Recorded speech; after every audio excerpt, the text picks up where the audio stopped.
intercostal nerve, they are also classified as typical or atypical, as we have classified the spaces as typical and atypical based on the typical nerve will confine within the intercostal space, and we have classified that from space third intercostal space to the that is the sixth intercostal space. These four spaces, they are considered as the typical intercostal space, and therefore the nerves in this space, okay, that is the thoracic third nerve to the thoracic sixth nerve, is also called as the typical intercostal nerve. Since our question is for a typical intercostal space, we will remain confined to the T3 to T6 spinal nerves, ventral rami of the spinal nerve, which are called as typical intercostal nerve. Okay,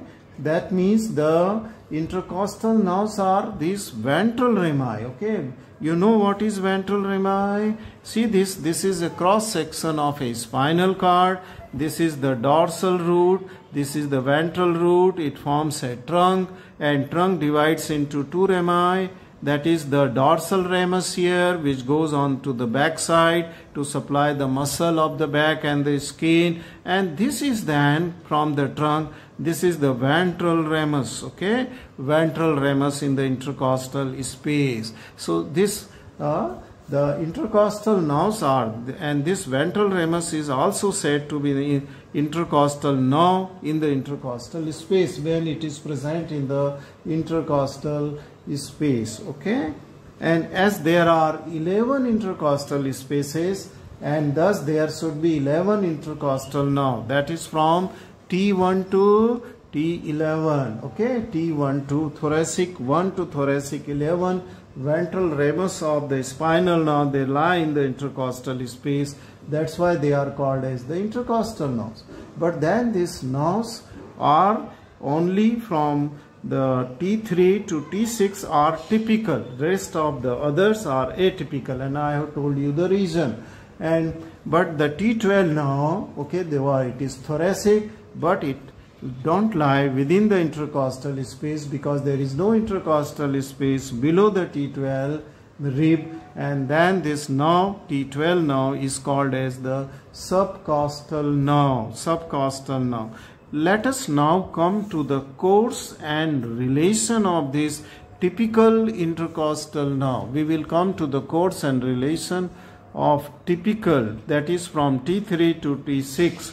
Okay, a typical intercostal nerve, after its origin, okay, close to their intervertebral foramina. See here, I will just draw in this diagram so you can see it simultaneously the relations also. Okay, relation also. After its origin from intervertebral foramina, from dorsal and ventral root to the trunk, then this nerve, okay, it lies in the intercostal space. Let's see here. I just will draw here try to draw it into the yellow color. Okay.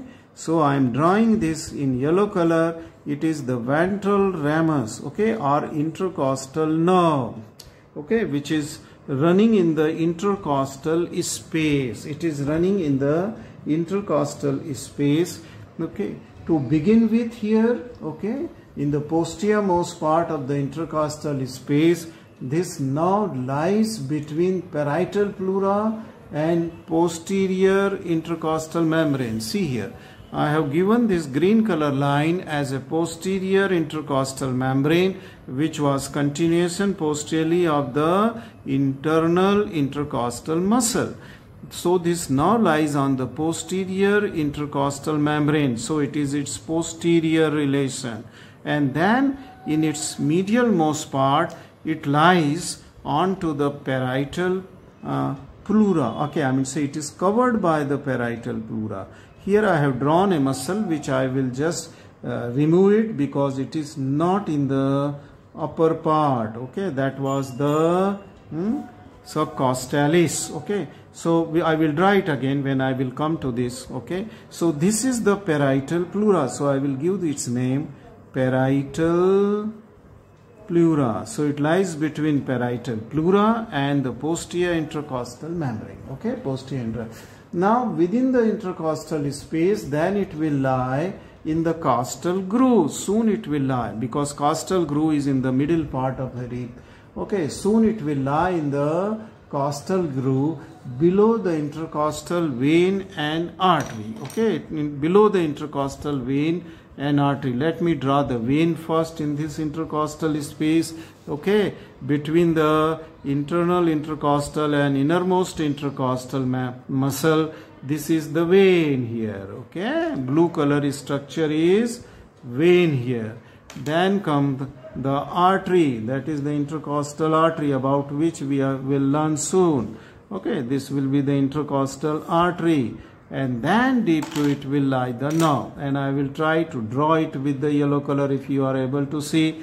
Otherwise I will draw it with the black color. I will draw it, I think better I will draw it. You can zoom this area and see this. I am just drawing with the wrong color, that is black, with the pencil color here, so you can see it. So this is a nerve.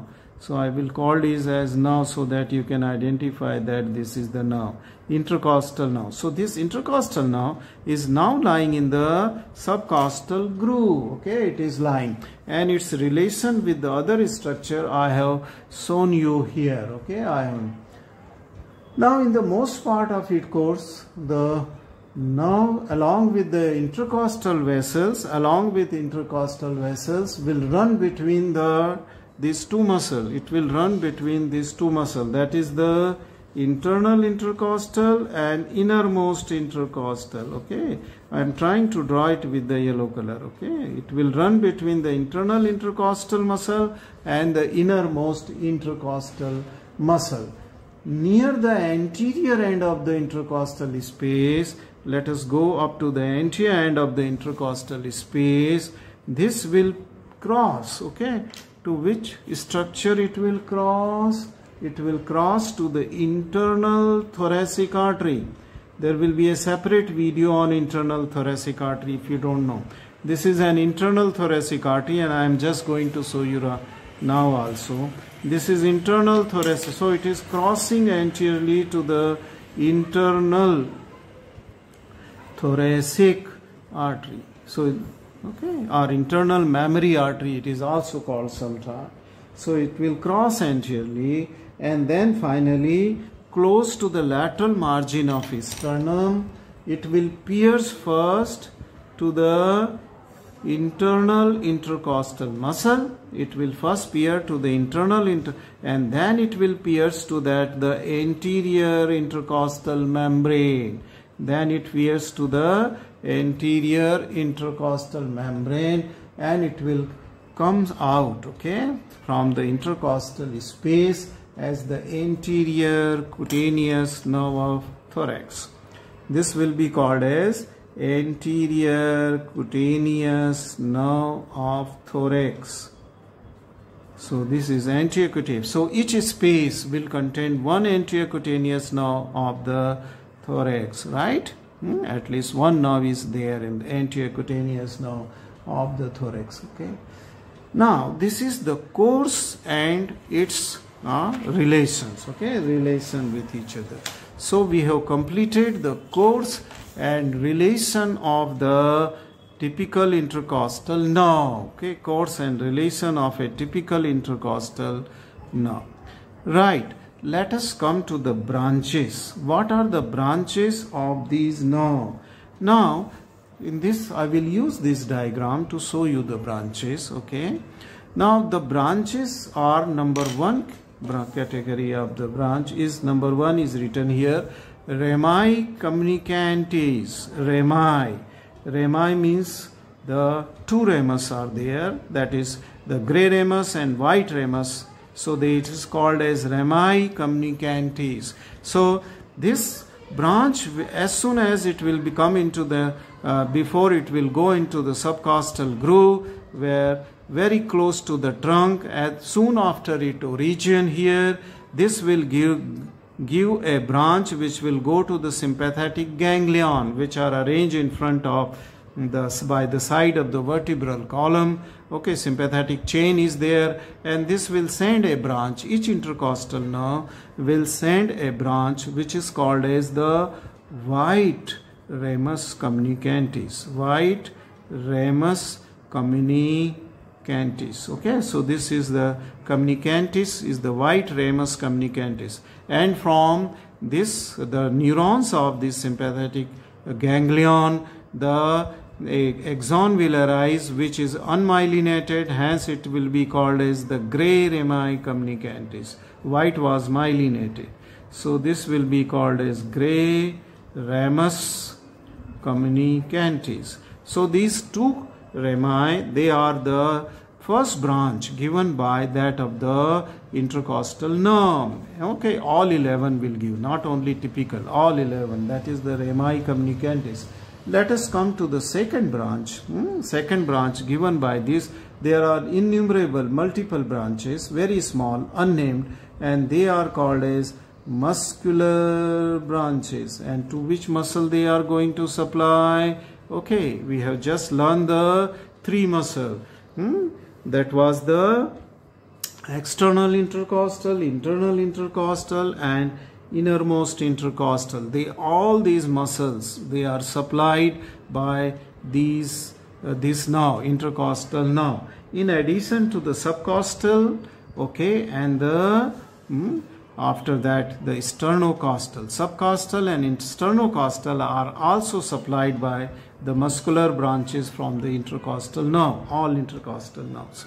Okay, they will supply to these three muscles. So what is the nerve supply of the muscles? Okay, which we have learned, it is the intercostal nerve.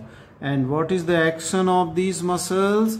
These muscles, they are the muscles of respiration. Okay, and they elevate the ribs during the respiration. Elevation of the rib is because of these three muscle, external, internal, and innermost intercostal, while subcostalis and sternocostalis, they depresses the costal ribs, okay, and costal cartilages. Okay, so this was the function. Now coming to the next branch from this intercostal nerve is the anterior cutaneous branch, which we have already seen here, that it will pierce the muscle and the membrane to become an anterior cutaneous nerve of the thorax. Okay, so this is the anterior cutaneous branch and terminate here, anterior cutaneous branch, okay, of the thorax. This will divide ultimately after piercing. One will go to the lateral side, another will go to the medial side, and will supply the skin, okay, in front of the sternum and by the side of the sternum. Okay, by the side of the sternum. Now this is the anterior cutaneous branch. Okay, then we come to a branch which is called as lateral cutaneous branch. This branch is the lateral, so anterior cutaneous and then the lateral cutaneous, which is the large branch, cutaneous branch.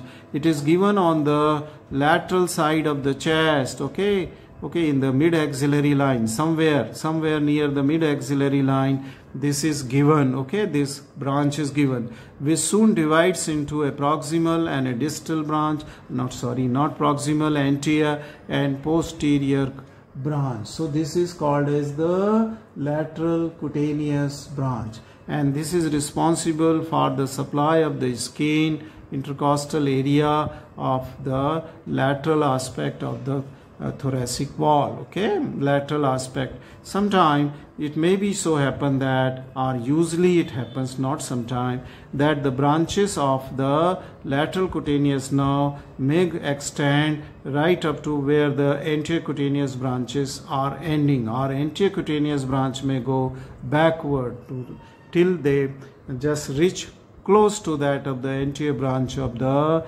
lateral cutaneous. Similarly, the posterior branch from here, the posterior ramus, okay, cutaneous branch, they supply the area which is posterolateral aspect of the chest. I mean to say thorax, posterolateral aspect of the thorax. So these are the cutaneous branch which are responsible for the skin okay, just covering to that of the thoracic region, right? So this was the lateral cutaneous branch. And lastly we come to a branch which is called as the collateral branch. What is a collateral branch? Okay, now near the angle of the rib, okay, when it comes to the angle of the rib, this now comes near the angle of the rib, okay, where it is the beginning of the posterior intercostal membrane is there, beginning at that side, okay. The nerve gives a branch which is called as collateral branch. Here I have shown you here collateral at the same level, but it goes down, okay. This was the lateral cutaneous, this here is the anterior cutaneous, and this is the lateral. So this is the collateral branch given at the angle of the rib. Then this branch goes down in the intercostal space between the two muscles, innermost and the internal intercostal muscle, and then it runs along with this main trunk, okay, of the nerve, main trunk of the nerve, that is intercostal nerve, but at a lower level, near the upper border of the lower rib. Let me draw it here. Near the upper border of the lower, again I will draw it with the black pencil. This is the collateral branch. Now collateral branch, this is the collateral branch, very thin, very difficult to find, it's so thin, okay. The collateral branch is so thin, it's difficult to find. And here will be the artery also of the collateral, as we will learn just now, and then the vein will be also. So these are collateral which run within the same space, okay, but one, the main trunk running in the subcostal groove with the upper rib, and then its collateral branch will goes, okay, along with it into the upper border of the lower rib, upper border of the lower rib it will go here, right? Okay, these many branches were there. That means the branches of the intercostal nerve, a typical intercostal nerve we are talking of, because they are confined within the intercostal space, third to sixth space. Let us come to the next part, okay. And what is the next part? It is the intercostal artery. See this? This is the intercostal artery. So we come now to the intercostal artery. Okay. This is the intercostal arteries, the D subdivision of the question.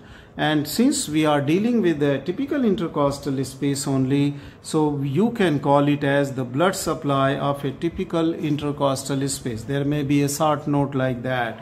Okay, now there are two different arteries, okay, two set of the arteries rather I will say, which will supply a single intercostal space, okay, or a typical intercostal space. Thus, each typical intercostal space there are two arteries. One is the anterior intercostal artery, okay, and then another is the posterior intercostal artery.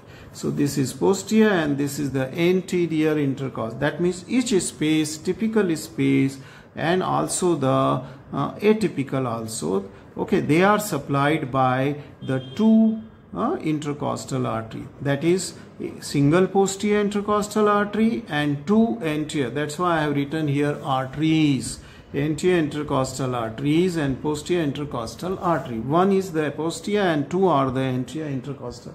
Let us come first to the anterior intercostal artery. So what is an anterior? How it supplies to a single intercostal space. Now this diagram I have drawn very rough. Sternum you just draw very roughly along with me, and this is the costal cartilage here. So any typical space you can imagine that this is a typical intercostal space, and this is the costal cartilages are here, and then this will be rib. Just to show you, this is the rib is here, okay, this is the rib is here, and then you can see there are two intercostal spaces, okay, enclosed in the three costal cartilages and the ribs, right? Let us see this.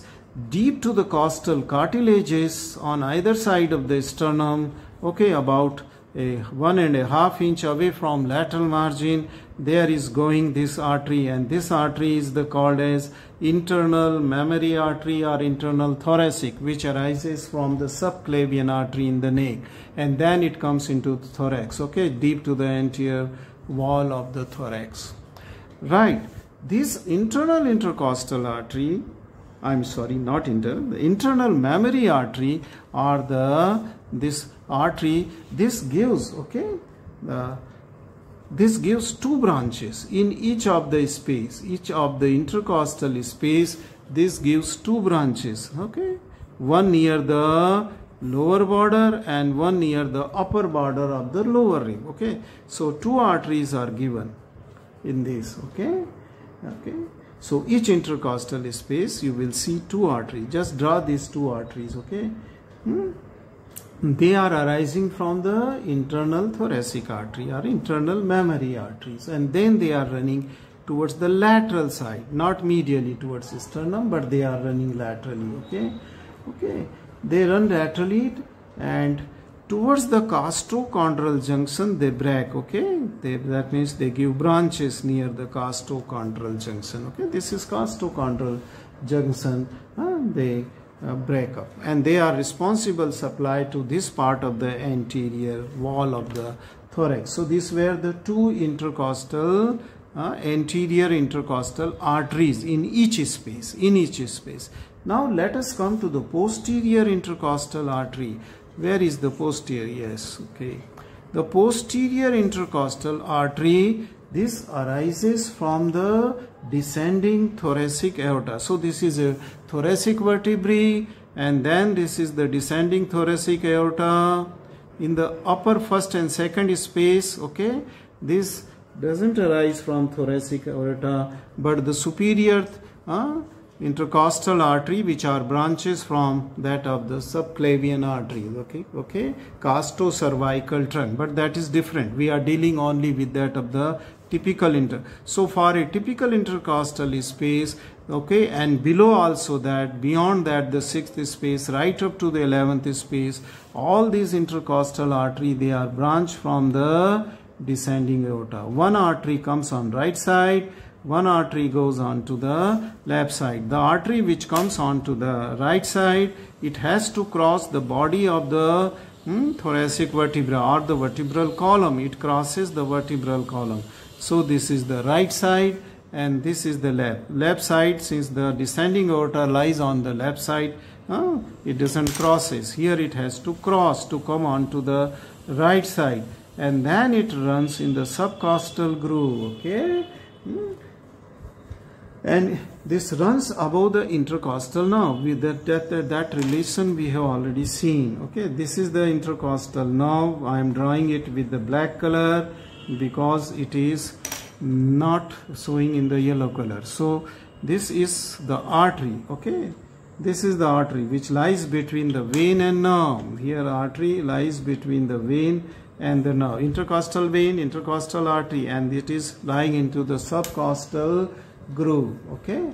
Now near the angle of the rib is here, okay.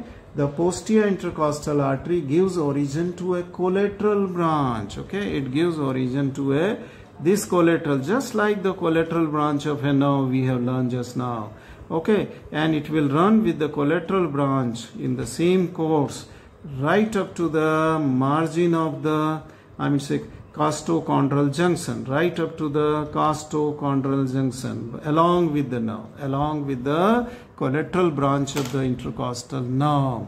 So this is not at the same level, just in the diagram I have shown you, but this goes down close to the upper border of the lower vertebrae, and then it runs in the intercostal space, okay, parallel to the main artery. It is running parallel to the main artery.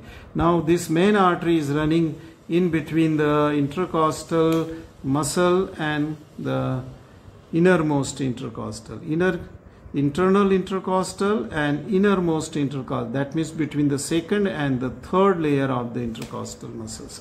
This is the main trunk, okay, and this is the collateral branch. This is that cutaneous branch which will follow the nerve, cutaneous nerve. lateral cutaneous. So this is lateral cutaneous branch. Now this posterior intercostal artery terminates at the level of the costochondral junction, as I have told you. Okay, this will terminate at the costochondral junction, the main trunk. Okay, and by anastomosing with the upper anterior intercostal artery. And upper anterior, this I have shown you here. There is an upper and then there is a lower. So the main trunk here, see, the upper one is the main trunk, and it will anastomose with that of the upper. This is the main trunk of the intercostal with the upper branch of the anterior intercostal artery, okay, near the costochondral junction. So this will articulate, anastomose with that of the branch of the internal thoracic or internal mammary artery, upper one in each intercostal will arise.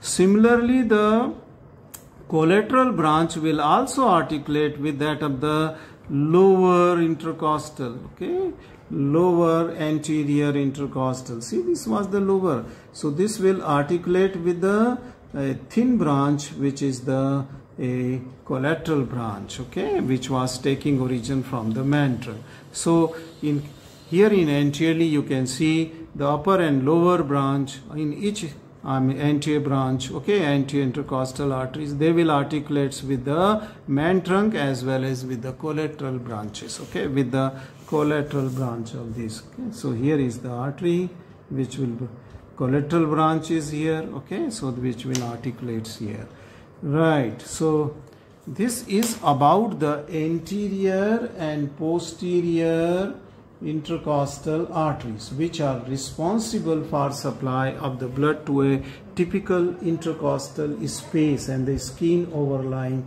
over to it, okay. Thus this not only supply to the intercostal muscles, but they supply to the parietal pleura. And where is the parietal pleura? In other diagram I have shown you that it just lies deep to the muscles and ribs. So this is parietal pleura, okay, and this parietal in a stapled line, dotted line, this is the parietal pleura, and this is supplied by the nerve, intercostal nerve, as well as this intercostal arteries, okay. Then these arteries may also supply the pectoralis muscle to the breast, okay, the perforating branch of the internal mammary, which we will learn when we will go to the internal mammary or the internal thoracic artery. Then they also supply, and so the intercostal artery, they also, by this branch, this lateral branch, they will supply to the breast, okay, they will supply to the breast. In case of female, they become large and supply, and to the skin. So many structures, muscle, pleura, skin, breast, okay, they are all supplied by this intercostal artery and its collateral branch, okay, and its collateral branch. Now this completes a complete short note if it comes on the intercostal artery, or blood supply of a typical intercostal artery. You have to write like this, okay, by drawing 2 or 3 diagrams, okay, by drawing 2, and write its different branches and anastomosis between anterior and the posterior intercostal arteries, right. Then we come lastly to the applied anatomy of these, okay, and applied anatomy of this is in relation to the intercostal nerve, okay, it is in relation to the intercostal nerve. In relation to the intercostal nerve, there may be, because the nerve may be irritated by various factors, okay, various regions. That means intercostal nerve we are talking of. It can be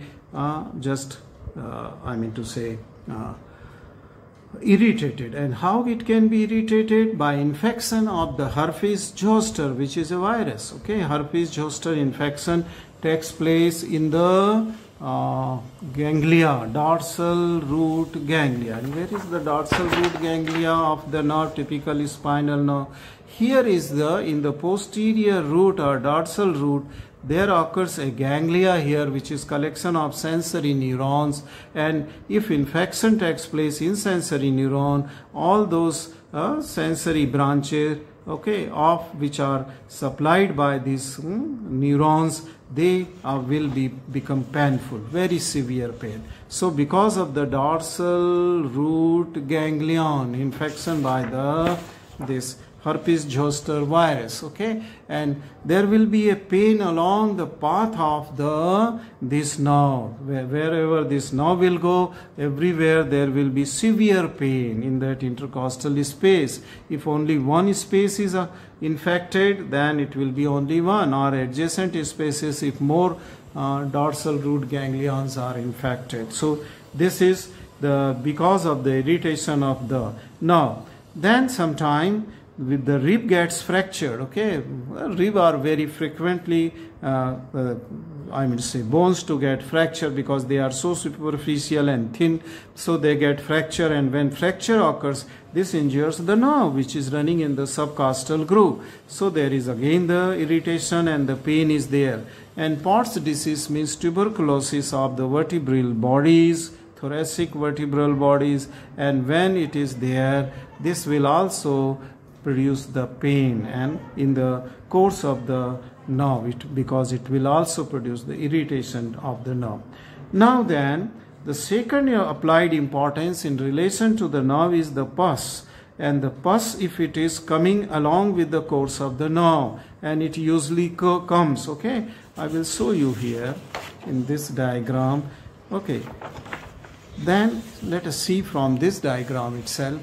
Okay, whenever there is an infection of the vertebral body, which is the most common site for the tubercular infection, okay, or Pott's disease, and then the pus is formed, that is the cold abscess pus or the cold pus, which without inflammatory sign, that is no redness, no pain, and then this pus can trickle along with this nerve, because the nerve is coming in along with this. Here is the dorsal root, the ventral root, trunk is formed, then it goes dorsal ramus goes posteriorly and ventral ramus comes anteriorly here with this. So this pus collects here near the intervertebral foramina, and then it trickle along with that of the course of the nerve. So wherever the nerve will be going, the pus will be also following it, okay.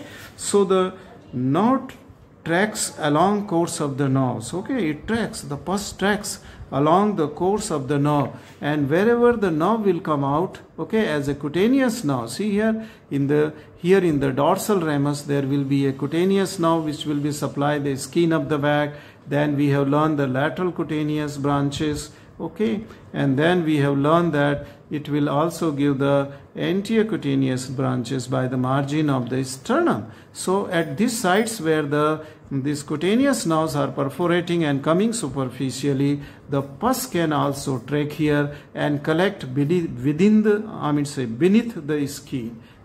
So these are the three different sites where the pus can collect beneath the skin, and this is swelling. There will be a swelling, but this is a cold pus which will not produce the pain. There will be swelling, and deep to it, which will be, it is filled with the pus, okay, it is filled with the pus. Let us come to another applied importance, and this is nerve block for intercostal anesthesia.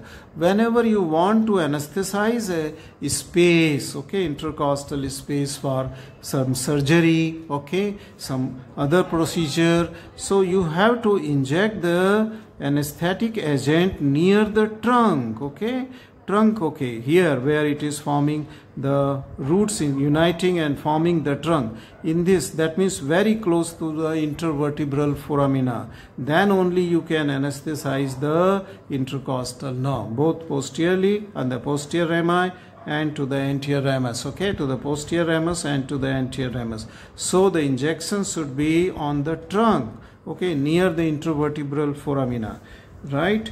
Then when rib is used for bone graft, sometimes the rib is, and fibula, as I said in my osteology videos, that the rib is a very important bone which can be taken out easily, okay, and can be used as a bone graft. Whenever you have to take out the rib for the bone graft, then you should save these blood vessels, that is the intercostal nerves and vessels which are going. And how it is saved? You give an incision into the periosteum on its outer surface and remove the bone leaving behind the periosteum there intact, so that the nerve, rib can regrow. If periosteum is there, rib will regrow from the area where you have taken out the rib, a piece of the rib you have taken out, and then the blood vessels will also remain intact. Okay, so this is the applied in relation to the intercostal nerve.